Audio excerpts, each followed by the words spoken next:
The music pulsed like a heartbeat, a chaotic rhythm of laughter and clinking glasses spilling from the backyard into the warm Virginia night.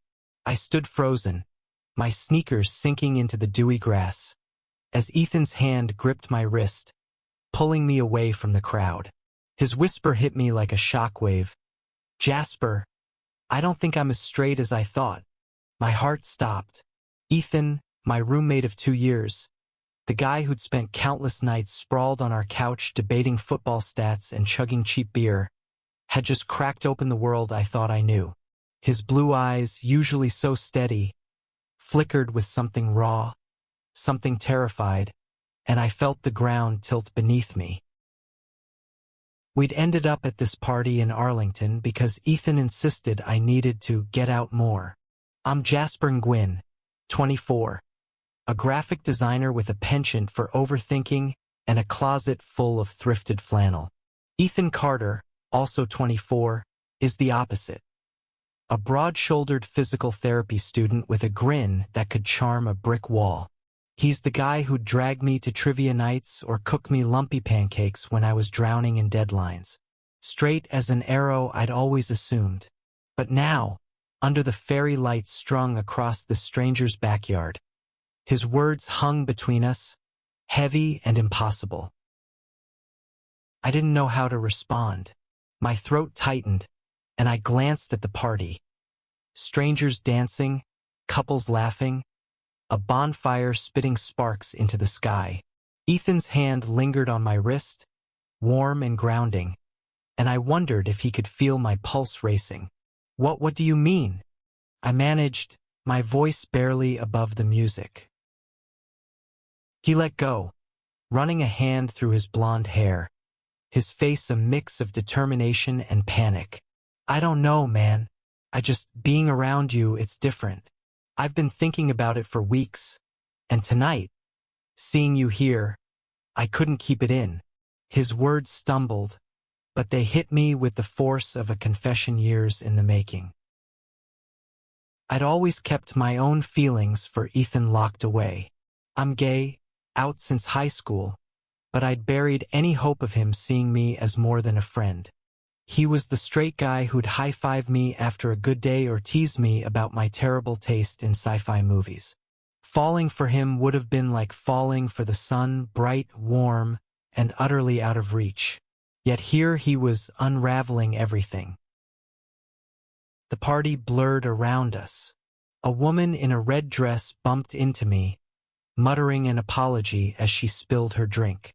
Ethan stepped closer, his voice low. "Can we talk somewhere quieter?"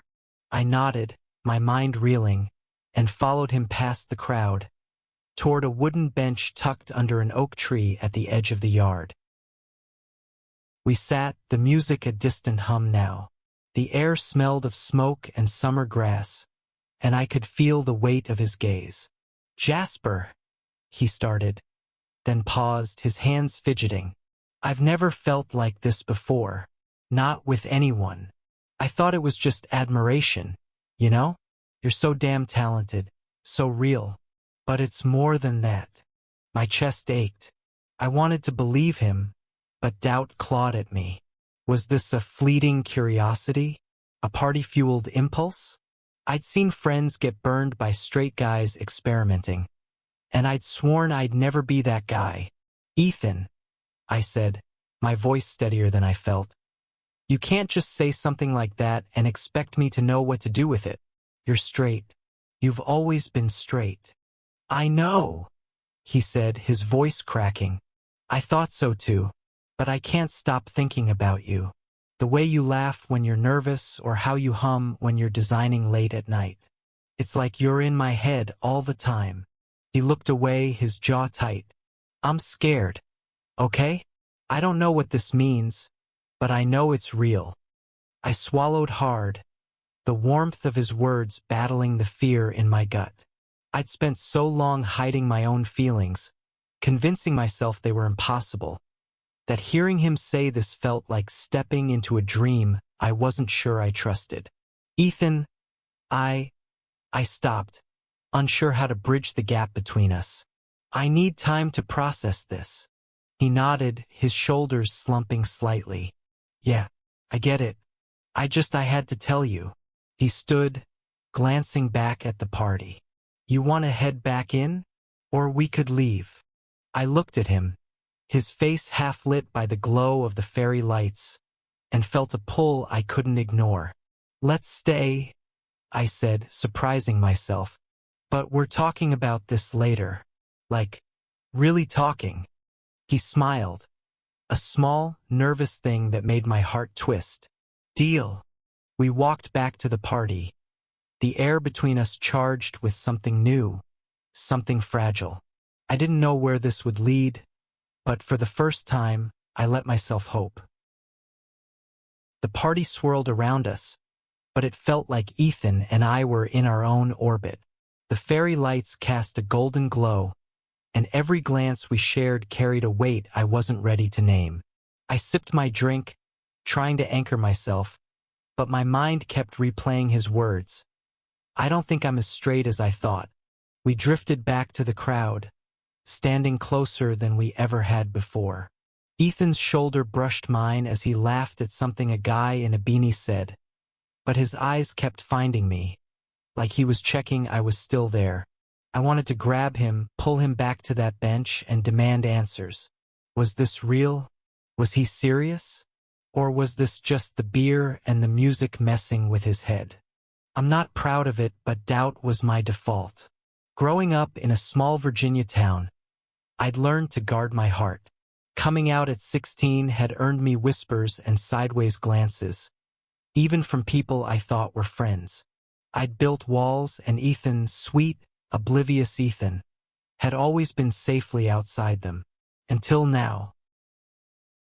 Yo, Jasper! A voice snapped me out of my spiral. It was Lila, a friend from my design program, weaving through the crowd with a grin. She's 25, with bright purple hair and a laugh that could cut through any noise. You look like you're overthinking again. Dance with me. She grabbed my hand, pulling me toward the makeshift dance floor where a pop remix blared. I glanced at Ethan, who raised an eyebrow, his lips twitching into a smirk. Go for it, he said, but there was something in his voice, jealousy, uncertainty, couldn't tell. I let Lila drag me away, but my eyes stayed on him as he leaned against a tree, watching me. Dancing with Lila was easy. She was all energy, spinning me around until I laughed despite myself. But even as I moved, I felt Ethan's gaze like a tether. When the song ended, I excused myself and headed back, my heart pounding for reasons I couldn't fully explain. You're a terrible dancer? Ethan teased as I reached him, but his smile was soft, almost shy. Says the guy who two-steps to everything. I shot back, trying to keep things light, but the air between us was heavy again, and I couldn't shake the feeling that we were standing on the edge of something irreversible. He stepped closer, lowering his voice. Can I be honest? Watching you dance with Lila, it made me jealous. And I don't even know why. His admission hung there, raw and unguarded, and I felt my breath catch. Jealous, I repeated, my voice barely audible. Ethan, you're killing me here. I know, he said, rubbing the back of his neck. I'm a mess right now. I don't want to lose you to someone else before I figure this out. My heart lurched. I wanted to tell him I'd been half in love with him for months, that every late-night talk, every shared coffee run, had chipped away at my resolve. But fear held me back. You're not losing me, I said instead, my voice quiet but firm. But you need to be sure. I can't be your experiment. His face fell, and I hated how much it hurt to see. You're not, he said quickly. This isn't some phase. I just need time to understand it myself. I nodded, my throat tight. Okay, but we're setting ground rules. No more bombshells in the middle of parties. We talk tomorrow at home, where it's just us. He grinned, relief flooding his features. Deal. But can I still hang out with you tonight? I rolled my eyes, but my chest warmed. Fine, but you're buying the next round. We spent the rest of the night side by side, joking with strangers, stealing glances, and pretending the world hadn't just shifted. But as we walked home under the streetlights, his shoulder brushing mine, I knew nothing would ever be the same. The walk back to our apartment was quiet, the kind of quiet that hums with unspoken words. Arlington streets were lit by soft lamplight, and Ethan's presence beside me felt both familiar and foreign. I kept my hands in my pockets, afraid that if I let them stray, I'd reach for him. Our apartment was a third-floor walk-up, cluttered with mismatched furniture and my half-finished sketches pinned to the walls. Ethan kicked off his shoes as we stepped inside, the familiar creak of the floorboards grounding me. "Want coffee?" he asked, already moving toward the kitchen. "It's 2 a.m., I said, raising an eyebrow. He shrugged, grinning. "You're the one who stays up until dawn designing." I laughed, but it felt hollow. The weight of his confession still pressed against my chest, and I knew we couldn't avoid it forever. I sat on the couch, tucking one leg under me, and watched him fiddle with the coffee maker.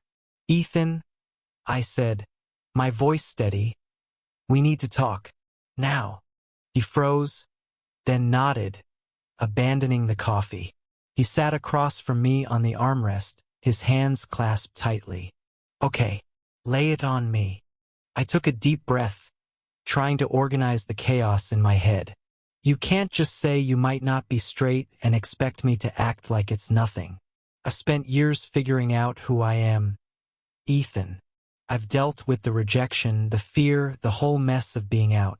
You don't get to just dip your toe in and expect me to be okay with the uncertainty." His face softened, but his eyes were intense. "I'm not trying to mess with you, Jasper. I swear. This isn't easy for me either. I grew up in a family where feelings like this weren't even on the radar. My dad would lose it if he knew I was questioning anything." I winced, thinking of my own parents who'd taken years to come around after I came out. "I get that," I said, "but this isn't just about you figuring yourself out. It's about me too. I've liked you for a long time, Ethan, and I've worked hard to keep that buried because I thought you were straight. Now you're saying you might not be, and I'm terrified of getting hurt." His eyes widened, and for a moment, he looked like he'd been punched. "You like me?" he asked, his voice barely above a whisper. I laughed, a bitter edge to it. "Yeah, Ethan, I do. And it's been hell trying to pretend I don't." He moved to the couch, sitting closer, his knee brushing mine. "I had no idea," he said softly. "I mean, I hoped, maybe, but I didn't know." I looked at him, his face so open, so earnest, and felt my walls crumbling. "What do you want, Ethan? Really?" He hesitated, then reached for my hand, his fingers trembling slightly. "I want to figure this out with you. I don't have all the answers, but I know I care about you.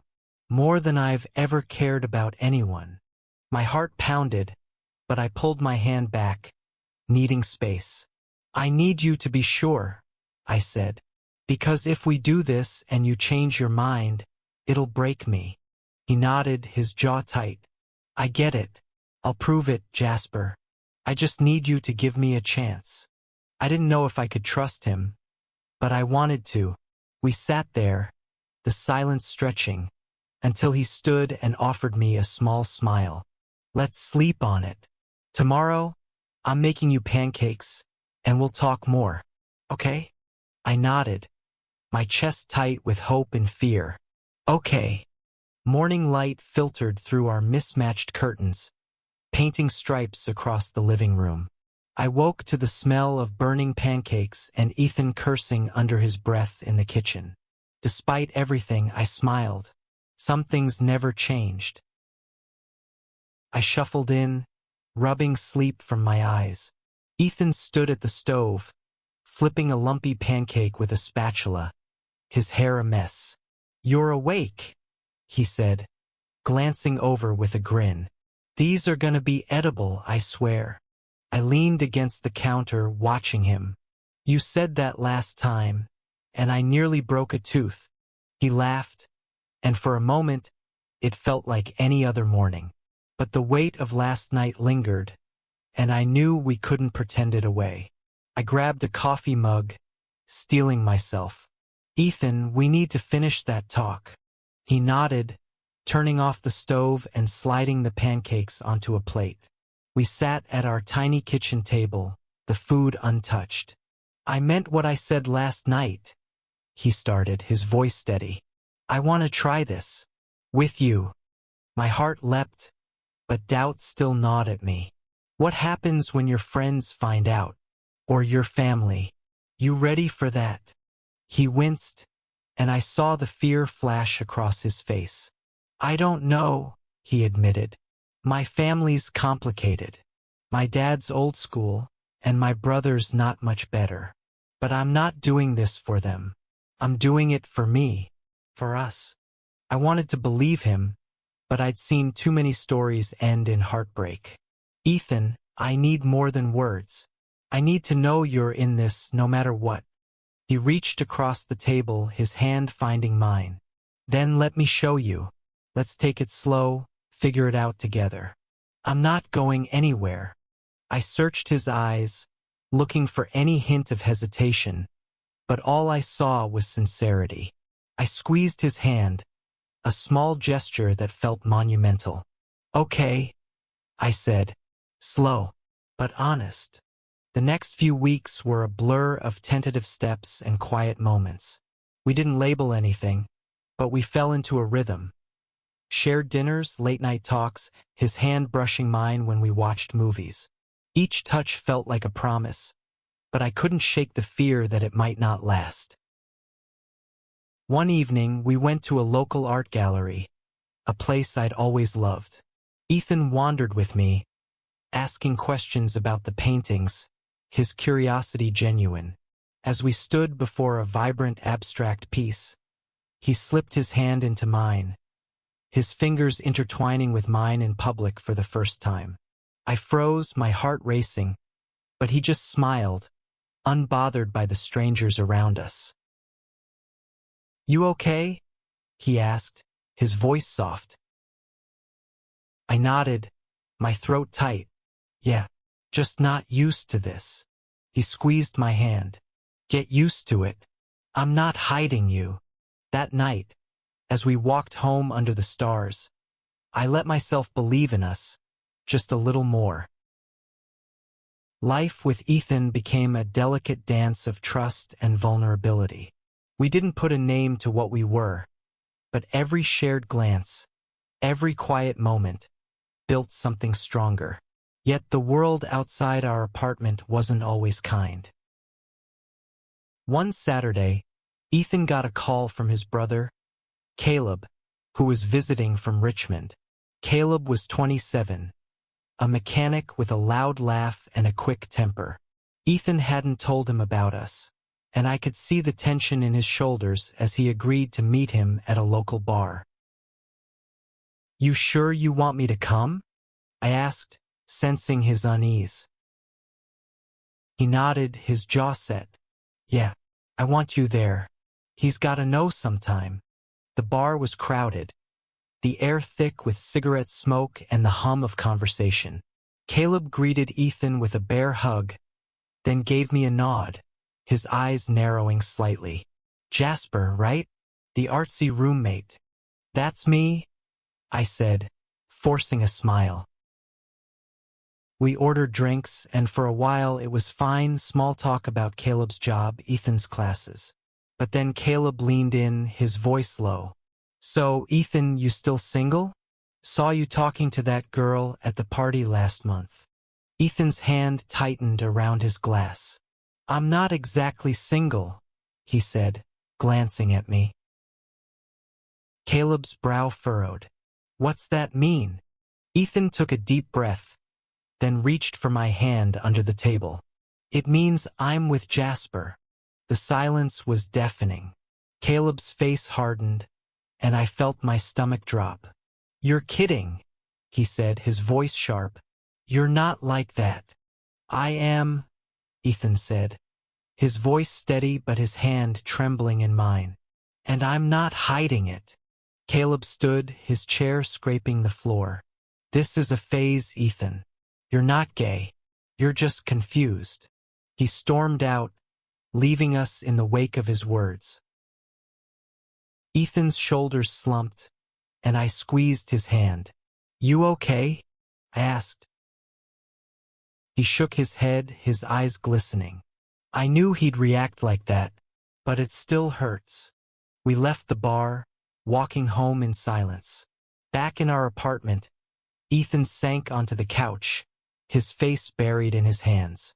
I sat beside him, my heart aching. I'm proud of you, I said softly. That took guts. He looked at me, his eyes raw. I don't care what he thinks. I care about you. I pulled him into a hug, feeling his warmth against me. We'll figure it out, I whispered. Together. Months later, we stood in that same backyard where it all began, invited to another party. The fairy lights still glowed, and Ethan's hand was steady in mine. Caleb hadn't come around, but Ethan had started telling others, friends, classmates, and each step made him braver. We weren't perfect, but we were real.